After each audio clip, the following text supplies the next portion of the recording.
अस्सलाम वालेकुम dear student, उम्मीद है आप बिल्कुल खैरियत से होंगे। Dear students, chapter number 16 AC through resistor हमने पढ़ा था और आज का हमारा जो टॉपिक है वो है एसी थ्रो कैपेसिटर। अब इस टॉपिक के अंदर हमने पढ़ना ये है कि कैपेसिटर में से अल्टरनेटिंग करंट किस तरह से फ्लो करता है और आया कि कैपेसिटर इस अल्टरनेटिंग करंट को पास होने देता है या नहीं देता, आया कि कैपेसिटर कोई अपोजिशन ऑफर करता है या नहीं करता, करंट वोल्टेज के दरमियान यहाँ क्या रिलेशन होगा, कोई फेज डिफरेंस है या नहीं है। इन सब बातों को आज हम इस एसी थ्रो कैपेसिटर के अंदर स्टडी करेंगे। इससे पहले आपसे गुजारिश है कि हमारे चैनल को सब्सक्राइब करें, बेल आइकन को टच करें ताकि हमारे रेगुलर नोटिफिकेशंस आपको मिलते रहें। तो डियर स्टूडेंट, आपने पढ़ा था capacitor is a device which is used to store energy. अगर हम कैपेसिटर को देखें तो device used to store energy and charge, used to store charge and energy, charge and energy. ये हम पढ़ चुके हैं कि हमारे पास कैपेसिटर जो है वो एनर्जी और चार्ज दोनों को स्टोर करता है। लेकिन आज का हमारा जो सवाल है वो ये है कि कैपेसिटर में से अल्टरनेटिंग करंट किस तरह से पास होगा। जैसे कि हमने देखा बच्चों कि कैपेसिटर कंसिस्ट करता है दो प्लेट्स पर। ये हमारे पास एक आ गई आपके पास प्लेट और दूसरी हमारे पास ये प्लेट है। तो ये दो हमारे पास कैपेसिटर्स की प्लेट्स हैं। अगर हम इन दोनों प्लेट्स को कैपेसिटर को हम कनेक्ट कर देते हैं किसी अल्टरनेटिंग करंट सोर्स के साथ, ये हमारे पास अल्टरनेटिंग करंट सोर्स है। तो देखना यह है कि आया कि इस कैपेसिटर में से एसी पास करता है या नहीं, क्योंकि कैपेसिटर्स की दो प्लेट्स आपस में सेपरेट होती हैं और उन दोनों प्लेट्स के दरमियान डाइलेक्ट्रिक मीडियम होता है, ठीक है, जो कि एक इंसुलेटिंग मीडियम होता है। अब दोनों प्लेट्स के दरमियान इंसुलेटिंग मीडियम होने की वजह से हम यहां पर ये सोचना शुरू करेंगे कि आया कि ये अल्टरनेटिंग करंट इन प्लेट्स में से गुजरेगा या नहीं गुजरेगा, क्योंकि दोनों प्लेट्स के दरमियान तो इंसुलेटिंग मीडियम होता है। लेकिन अगर ये होता है हमारे पास डायरेक्ट करंट, तो डायरेक्ट करंट एक ही डायरेक्शन में फ्लो करने की कोशिश करता, लेकिन दोनों प्लेट्स के दरमियान एक डाइलेक्ट्रिक मीडियम है, वैक्यूम है, स्पेस है, जिसकी वजह से इसमें से डायरेक्ट करंट पास नहीं हो सकता। तो अल्टरनेटिंग करंट इसमें से किस तरह से पास होगा, इसके लिए हम एक छोटा सा तजर्बा करते हैं कि हम यहां पर एक लैंप लगा देते हैं। जैसे हमने यहां पर एक लैंप लगा दिया, ये हमने लैंप लगा दिया और लैंप लगाने के बाद हम देखते हैं कि इस स्विच को, ये आपके पास स्विच है, इस स्विच को हम जैसे ही ऑन करते हैं तो ये लैंप ग्लो करना शुरू कर देता है, लैंप जलना शुरू हो जाता है। और लैंप का ग्लो करना इस बात का सबूत है कि कैपेसिटर में से अल्टरनेटिंग करंट पास हो रहा है। अब अगला सवाल यह है कि अगर कैपेसिटर में से अल्टरनेटिंग करंट फ्लो कर रहा है तो ये अल्टरनेटिंग करंट किस तरह से फ्लो करेगा, उसके लिए हम एक और डायग्राम बनाते हैं। ये हमारे पास कैपेसिटर्स की दो प्लेट्स आ गई और इसको हमने कनेक्ट किया हुआ है एक अल्टरनेटिंग करंट सोर्स के साथ। ये हमारे पास अल्टरनेटिंग करंट सोर्स, अभी आपके पास कैपेसिटर्स की प्लेट्स पर कोई चार्ज मौजूद नहीं है। तो हम बच्चों जानते हैं कि जो आपके पास अल्टरनेटिंग करंट है इसका एक पॉजिटिव हाफ साइकिल होता है और एक नेगेटिव हाफ साइकिल होता है। तो हम यहां पर पॉजिटिव हाफ साइकिल की बात करते हैं। तो पॉजिटिव हाफ साइकिल में आपके पास ये जो एंड ए है ये पॉजिटिव होगा और जो एंड बी है ये नेगेटिव होगा, जिसकी वजह से इसमें से करंट फ्लो करेगा पॉजिटिव टू नेगेटिव। मतलब कैपेसिटर की ये जो प्लेट है ये पॉजिटिवली चार्ज होना स्टार्ट हो जाएगी, दूसरी जो प्लेट है ये नेगेटिवली चार्ज होना शुरू हो जाएगी। अब जैसे ही करंट देखें, करंट इंक्रीज हो रहा है, कैपेसिटर्स की प्लेट्स चार्ज हो रही हैं और यहां पर जाके जब आपके पास मैक्सिमम अल्टरनेटिंग वोल्टेज होगा कैपेसिटर्स की प्लेट्स चार्ज हो जाएंगी। अब जैसे ही current start decreasing, current decrease होना शुरू होगा तो यही जो प्लेट्स जो पहले चार्ज हुई हैं, एक लम्हे में ये चार्ज हुई हैं, अगले ही लम्हे में ये प्लेट्स डिस्चार्ज होंगी। और पहले करंट इस तरह से फ्लो कर रहा था पॉजिटिव टू नेगेटिव, अब जो करंट फ्लो करेगा वो कैपेसिटर की डिस्चार्जिंग की वजह से पॉजिटिव टू नेगेटिव फ्लो करेगा। एक और डायग्राम बनाते हैं इसी तरह की कि हमारे पास ये कैपेसिटर्स की प्लेट्स आ गई और यहां पर हमने एक अल्टरनेटिंग करंट सोर्स कनेक्ट किया है। अभी हमने सिर्फ बात की है पॉजिटिव हाफ साइकिल की। अब अगर हम बात करते हैं, ये आपके पास पॉजिटिव हाफ साइकिल जिसको हम डिस्कस कर चुके हैं, और ये है हमारे पास नेगेटिव हाफ साइकिल। तो dear student, negative half cycle में ये जो आपके पास एंड था ए, ये अब नेगेटिव हो जाएगा, जो एंड आपके पास बी है ये पॉजिटिव हो जाएगा।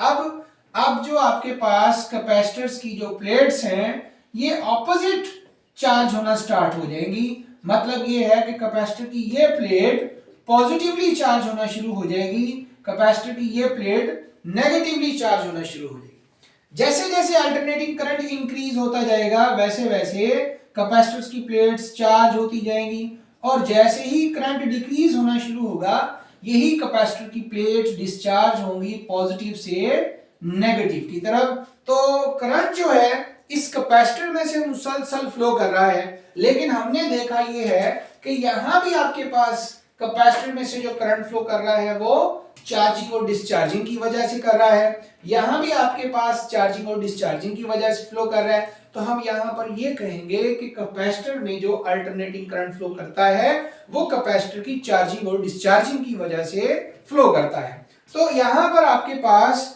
अल्टरनेटिंग करंट क्योंकि अपनी डायरेक्शन चेंज करता है कंटिन्यूअसली, अपना मैग्नीट्यूड चेंज करता है कंटिन्यूअसली, तो एक लम्हे में कैपेसिटर्स की प्लेट्स चार्ज होंगी और अगले ही लम्हे कैपेसिटर्स की प्लेट्स डिस्चार्ज होगी। पॉजिटिव हाफ साइकिल में एक डायरेक्शन में एक प्लेट पॉजिटिव दूसरी नेगेटिव होगी, और नेगेटिव हाफ साइकिल में इसकी जो चार्जिंग है वो पॉजिटिव हाफ साइकिल के मुकाबले में उलट हो जाएगी। तो अल्टरनेटिंग जो आप सर्किट्स पढ़ रहे हैं इसके अंदर हमने कहा था कि हम बात करेंगे सबसे पहले डायग्राम की। तो हमने डायग्राम के अंदर ये देखा कि कैपेसिटर्स में से करंट किस तरह से फ्लो करता है। दूसरा जो आपके पास स्टेप है उसमें हमने देखना ये है कि आया के हमारे पास इक्वेशन क्या है। देखिए अल्टरनेटिंग वोल्टेज का जो आपके पास रिलेशन है V is equal to V naught sine of theta, ये आपके पास रिलेशन है। और एक आपने रिलेशन पढ़ा था कैपेसिटर्स के केस में Q is equal to CV, Q is equal to CV। तो आप यहां पर V की ये वैल्यू पुट करें तो Q is equal to C, V की बजाय आप लिखेंगे V naught sine of theta. तो यहां पर ये दोनों रिलेशंस चार्ज और वोल्टेज हमें ये बता रहे हैं कि आपके पास वोल्टेज और charge both are sine function, दोनों साइन फंक्शंस हैं। मतलब थीटा की किसी भी वैल्यू पर जब वोल्टेज जीरो होगा तब आपके पास चार्ज भी जीरो होगा, जब वोल्टेज होगा तो चार्ज भी तभी होगा। तो both are in phase, voltage और चार्ज ये दोनों इन फेज हैं। मतलब ये है कि जब कैपेसिटर्स की प्लेट्स के दरमियान पोटेंशियल डिफरेंस होगा ये तभी होगा जब इसकी प्लेट्स के दरमियान चार्जेस डिपॉजिट होंगे। इसके बाद हम बात करते हैं करंट की। तो करंट हमारे पास क्या है, करंट है आपके पास rate of flow of charges del q by del t, ये हमारे पास करंट है del q by del t. अब यहां अगला जो सवाल है वो ये है, हमने इक्वेशन भी राइट कर दी। इसके बाद नेक्स्ट जो हमारा स्टेप है वो है इसकी वेवफॉर्म, और वेवफॉर्म से भी पहले ये है कि हमारे पास वोल्टेज और करंट, वोल्टेज और करंट इन दोनों की हम बात करते हैं कि इनके दरमियान फेज डिफरेंस क्या है। देखें स्टूडेंट, जब हमने स्विच ऑन किया था, जब यहां पर हमने लैंप लगाया था, तो लैंप लगाने के बाद हमने ये देखा कि जैसे ही आपने स्विच ऑन किया सर्किट में से करंट फ्लो करना स्टार्ट हो गया। इसका मतलब करंट मौजूद है, और कैपेसिटर्स की प्लेट्स के क्रॉस जो पोटेंशियल डिफरेंस है ये नहीं था। करंट फ्लो कर रहा है लेकिन पोटेंशियल डिफरेंस नहीं है। कैपेसिटर्स की प्लेट्स के क्रॉस पोटेंशियल डिफरेंस तभी होगा जब उसमें चार्जेस डिपॉजिट होंगे, जब उसकी क्रॉस पोटेंशियल डिफरेंस होगा, एक प्लेट पॉजिटिव और दूसरी प्लेट नेगेटिव होगा। जैसे जैसे करंट फ्लो करता जाएगा वैसे वैसे दोनों प्लेट्स में चार्जेस डिपॉजिट होते जाएंगे और पोटेंशियल डिफरेंस बढ़ना शुरू हो जाएगा। इसी तरह से बच्चों हम देखते हैं कि हमारे पास इस कैपेसिटर के केस में जो करंट है वो लीड कर रहा है और वोल्टेज जो है वो लैग कर रहा है। तो हम इसकी वेवफॉर्म बनाते हैं, ये हम बना रहे हैं इसकी वेवफॉर्म, और ये आपके पास वोल्टेज की वेवफॉर्म आ गई। और अगर हम यहां पर करंट की वेवफॉर्म बनाएंगे तो करंट की वेवफॉर्म हमारे पास कुछ इस तरह से बनेगी। ये आपके पास आ गई करंट की। तो ये जो आपके पास वेवफॉर्म है ये है वोल्टेज की, और ये जो आपके पास वेवफॉर्म है ये है करंट की। तो हम देख सकते हैं कि करंट हमारे पास इनिशियली 90 या π/2 फेज पर है, और वोल्टेज जो है ये हमारे पास 0 पर है। यहां पर जो आपके पास फेज है वोल्टेज का ये π/2 है, और करंट का जो फेज है ये यहां पर पाई या फिर 180 है। इसी तरह से यहां पर आपके पास करंट है 3 π/2, और यहां पर आ गया आपके पास 2 पाई, जबकि वोल्टेज यहां पर है आपके पास पाई, इधर आपके पास है 3 π/2, और इधर आ गया आपके पास 2 पाई। तो अगर हम सेम इंस्टेंट को यहां पर कंपेयर करते हैं तो हमें ये पता चलता है कि आपके पास, इसको अगर नाम देते हैं हम O, इस पॉइंट को नाम देते हैं A का, ये पॉइंट हमारे पास है B, ये पॉइंट है C, और ये पॉइंट आ गया आपके पास D। देखिए ये पॉइंट O A B, और ये आपके पास बनता है C, और ये पॉइंट आपके पास बनता है D। इसी तरह से इस पॉइंट को नाम देते हैं हम P, ये आपके पास आ गया Q, ये आ गया R, ये आ गया S, और इसको हमने T लिख दिया। तो सेम पॉइंट पर अगर हम देखें, ऐसे सबसे पहले इधर बात करें तो इसका फेज 0 है, यहाँ पे π/2 है, तो करंट का फेज π/2 है और वोल्टेज का 0 है, मतलब कि करंट लीड कर रहा है, वोल्टेज लैग कर रहा है। इसी तरह से यहां पर भी आप देख सकती हैं कि इधर आपके पास वोल्टेज का एंगल है π/2 और करंट का है पाई, तो करंट लीड कर रहा है, वोल्टेज लैग कर रहा है। यहां भी आप देख सकते हैं कि इधर भी आपके पास B और R पर, S या C पर, T या फिर D पर आपके पास दोनों अल्टरनेटिंग क्वांटिटीज के दरमियान का जो फेज डिफरेंस है वो π/2 बन रहा है। तो अगर हम बच्चों बात करते हैं चार्ज की, तो यहां पर हम एक डॉटेड लाइन इस तरह से रिप्रेजेंट करते हैं। ये जो आपके पास डॉटेड लाइन है ये आपके पास वेव फॉर्म है चार्ज की। किसकी वेव फॉर्म है? ये चार्ज की। मतलब अगर हम देखें तो चार्ज, ये जो आपके पास चार्ज है ये चार्ज की वेव फॉर्म आ गई। चार्ज और वोल्टेज दोनों एक दूसरे के हिसाब से इन फेज हैं। दोनों क्या है? इन फेज। मतलब कि चार्ज और वोल्टेज अपनी मैक्सिमम या मिनिमम वैल्यू पर सेम टाइम जो है वो रीच करते हैं। इसका मतलब चार्ज और वोल्टेज हमारे पास both are in phase to each other. लेकिन current and voltage are out of phase from each other. अगर आपके पास ये अलोंग वाई एक्सिस, इसको हम रिप्रेजेंट करते हैं, ये चार्ज है, अलोंग एक्स एक्सिस जो आपके पास है ये टाइम है। तो ये जो ग्राफ हमने बनाया है ये चार्ज बाय टाइम, ये हमारे पास किसके बराबर होगा? देखिए चार्ज आपके पास है परपेंडिकुलर, इसको अगर हम लिखते हैं ये परपेंडिकुलर है, और टाइम आपके पास क्या है? ये आपके पास बेस है। तो परपेंडिकुलर ओवर बेस ये तो स्लोप के बराबर बनता है। ये किसके बराबर बनता है? स्लोप। तो इसका मतलब ये हुआ कि अब हम यहां पर स्लोप को डिस्कस करते हैं कि स्लोप हमें किस बारे में बता रही है। तो डियर स्टूडेंट, स्लोप की बात करती हैं तो स्लोप जैसे अभी हमने कहा है कि ये होता है आपके पास perpendicular over base. Perpendicular over base. तो अगर हम बात करते हैं पॉइंट P की, एट पॉइंट P पर आपके पास जो स्लोप होगी वो मैक्सिमम होगी। स्लोप इज मैक्सिमम, क्योंकि आप ये देखें कि आपके पास slope actually perpendicular over base. Perpendicular में है चार्ज, बेस पर है आपके पास टाइम। चार्ज ओवर टाइम, ये आपके पास है करंट। तो जहां हम स्लोप का जिक्र कर रहे हैं तो वो एक्चुअली हम करंट का जिक्र कर रहे हैं। तो जहां हम कहेंगे कि स्लोप मैक्सिमम है तो मतलब करंट मैक्सिमम है। जहां हम बात करेंगे कि स्लोप मिनिमम है तो मतलब वहां पे करंट मिनिमम होगा।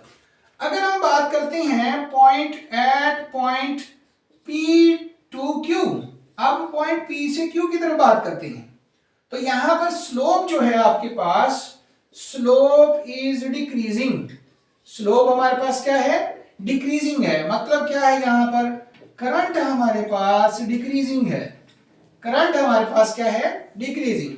इसी तरह से अगर हम बात करते हैं point Q to R, Q से R की बात करते हैं तो यहां आपके पास स्लोप जो है ये इंक्रीज कर रहा है ऑपोजिट डायरेक्शन के अंदर, मतलब ये होगा कि करंट हमारे पास इंक्रीज कर रहा होगा, करंट हमारे पास क्या कर रहा होगा, इंक्रीज।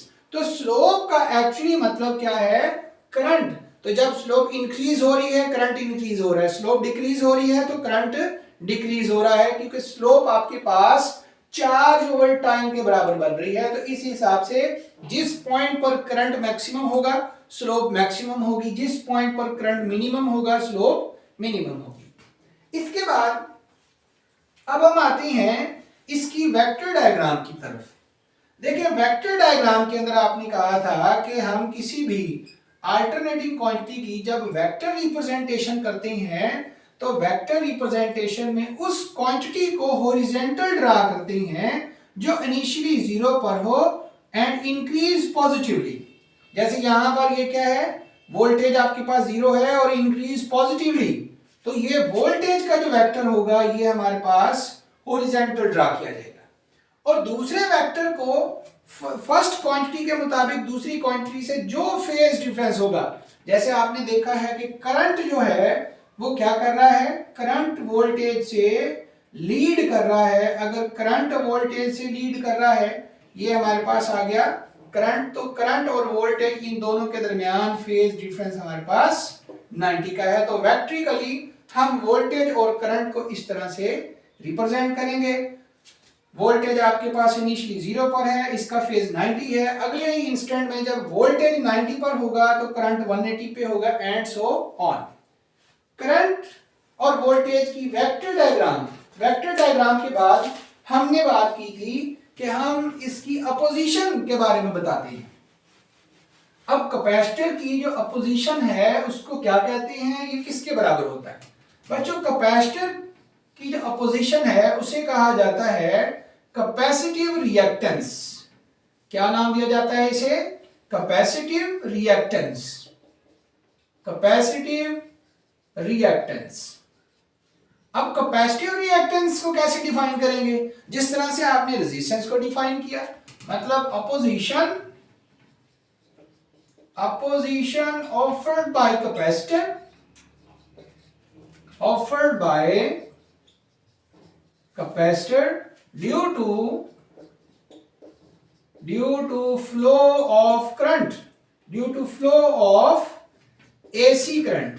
तो अल्टरनेटिंग करंट के फ्लो में कैपेसिटर जो अपोजिशन ऑफर करता है उसे हम बोलते हैं कैपेसिटिव रिएक्टेंस। और इस कैपेसिटिव रिएक्टेंस को XC से रिप्रेजेंट किया जाता है और ये बराबर होता है ratio of root mean square voltage to root mean square current. अब रूट मीन स्क्वायर वोल्टेज का यूनिट वोल्ट है और करंट का हमारे पास एम्पेयर, तो वोल्ट पर एम्पेयर ये ओहम के बराबर है। इसका मतलब ये हुआ कैपेसिटिव रिएक्टेंस का यूनिट क्या होगा, ओहम होगा। इसी तरह से इन केस ऑफ फ्रीक्वेंसी, अब हम बात करते हैं फ्रीक्वेंसी की, तो फ्रीक्वेंसी के केस में इसी XC को हम लिखेंगे 1 ओवर ओमेगा सी। क्या लिखेंगे इसको? 1 ओवर ओमेगा सी। और ओमेगा आपके पास क्या है? ये एंगुलर फ्रीक्वेंसी है ओमेगा, और ओमेगा को लिखा जाता है 2 पाई एफ। तो इस हिसाब से इसी XC को हम यूं भी लिख सकते हैं 1 ओवर ओमेगा की बजाय 2 पाई एफ सी लिख सकते हैं, 1 ओवर 2 पाई एफ सी। तो ये जो रिलेशन है वो हमें ये बता रहा है कि capacitive reactance is inversely proportional to frequency.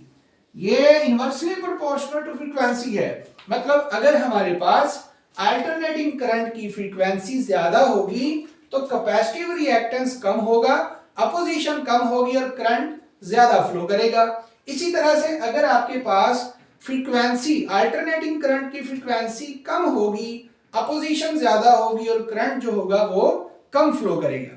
तो इस तरह से ये जो आपके पास कैपेसिटर है ये फ्रीक्वेंसी डिपेंडेंट आपके पास डिवाइस है। ये अल्टरनेटिंग करंट की फ्रीक्वेंसी पे डिपेंड करेगा। फ्रीक्वेंसी कब ज्यादा होगी, कम ज्यादा हो या कम हो, तो इससे कैपेसिटिव रिएक्टेंस पर भी फर्क पड़ेगा और करंट पर भी फर्क पड़ेगा। इसके बाद अपोजिशन के बाद अब हम बात करते हैं पावर की। आया कि कैपेसिटर जो है ये पावर डेसिपेट करता है या नहीं, पावर की बात करते हैं। तो डियर स्टूडेंट, कैपेसिटर क्योंकि एक एनर्जी स्टोरिंग डिवाइस है, इसीलिए हम कहते हैं कि कैपेसिटर के अंदर पावर लॉस नहीं है। अब पावर लॉस क्यों नहीं है, उसकी रीजन ये है कि कैपेसिटर एक लम्हे में पावर गेन करता है तो अगले ही लम्हे में पावर डिलीवर कर देता है। मतलब कि चार्जिंग प्रोसेस के अंदर कैपेसिटर जितनी पावर लेता है, डिस्चार्जिंग प्रोसेस के अंदर उतनी ही पावर वापस कर देता है। इसको हम ग्राफिकली देखते हैं कि किस तरह से ये पावर गेन करेगा और लॉस करेगा। डियर स्टूडेंट, पावर का जो हमारे पास रिलेशन है ये है product of voltage and current. तो इस ग्राफ से हम देखते हैं कि आपके पास जो पॉइंट है एट पॉइंट ओ ए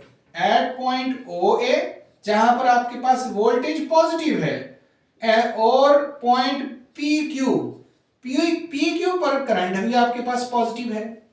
तो इस हिसाब से पावर जो होगी वो आपके पास क्या होगी, पावर आपके पास पॉजिटिव होगी। और पॉजिटिव का जो मतलब होगा वो होगा पावर गेन। इसका पॉजिटिव का मतलब क्या है, पावर गेन, कि कैपेसिटर ने पावर गेन की है, पावर ली है।